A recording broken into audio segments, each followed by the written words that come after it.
All right, guys, back here on the Fox 5 Live Zone. Well, a federal judge in New Hampshire has placed a block on President Trump's efforts to end birthright citizenship. The decision comes 2 weeks after the U.S. Supreme Court opened a path for the administration to begin enforcing the order.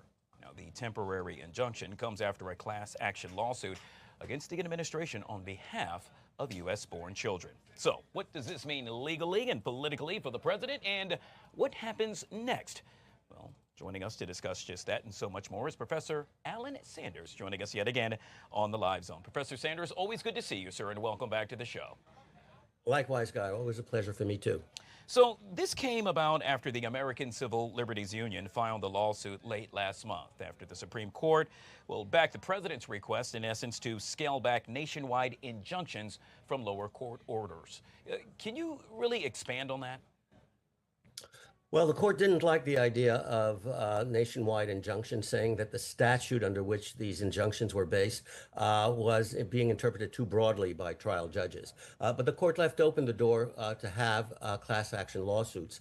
And those are usually the kinds of procedures by which you try to get a nationwide injunction by saying there's a huge class out there of people who are similarly situated with similar issues, and therefore the lawsuit should be certified as a class action, and any decision that is rendered would apply to the entire class, which of course is a class that is nationwide. So this is a traditional way to proceed, and the Supreme Court left that procedure open to be followed.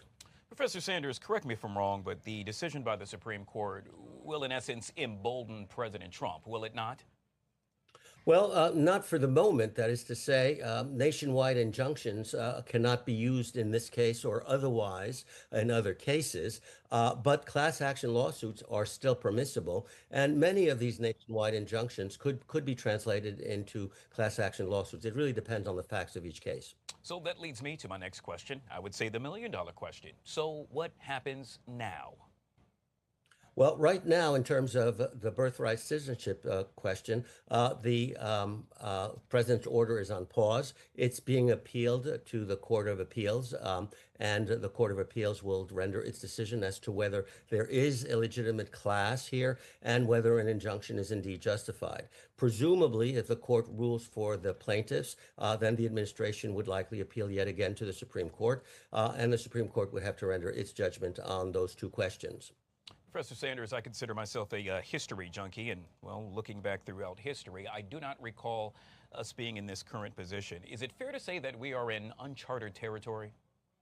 Indeed, we are. I mean, the constitutional clause that grants birthright citizenship says that if you are, born or naturalized in the United States and under the jurisdiction of the United States, and you're born here in the United States, you are a citizen. The clause is pretty simple. There's no qualifications to it. And so it's pretty plain. If there is to be an exception, then the court would have to legislate an exception, make it up, in other words. And that, of course, would create all kinds of controversies and all kinds of political backlash. So we'll have to see how it actually plays out once it gets to the Supreme Court, which presumably it will. Well, advocates, it's no secret, have warned possible fallout from the order and we're saying that it could really prove to be catastrophic. Do you agree with that? Well, yes. I mean, look, people who are born in the United States under the jurisdiction of the United States, if there's some sort of an exception, these young babies, these people, once they are adults, and in fact, as babies, could conceivably be stateless. And that would, of course, create all kinds of problems. There are many benefits in the United States that require you to be a citizen. And then, of course, if you go abroad and you're deemed to be stateless, one doesn't know what foreign countries would do with you in those kinds of circumstances. So this has huge and important ramifications for people who are born here in the United States and whose parents are undocumented aliens. Yes, definitely a topic and an issue we will continue to cover right here on the Live Zone. Yet again, we have been speaking with Professor Alan Sanders. Truly a pleasure to see you, my friend. Make it a great weekend. You too. My pleasure. Take care. All right, guys. We'll take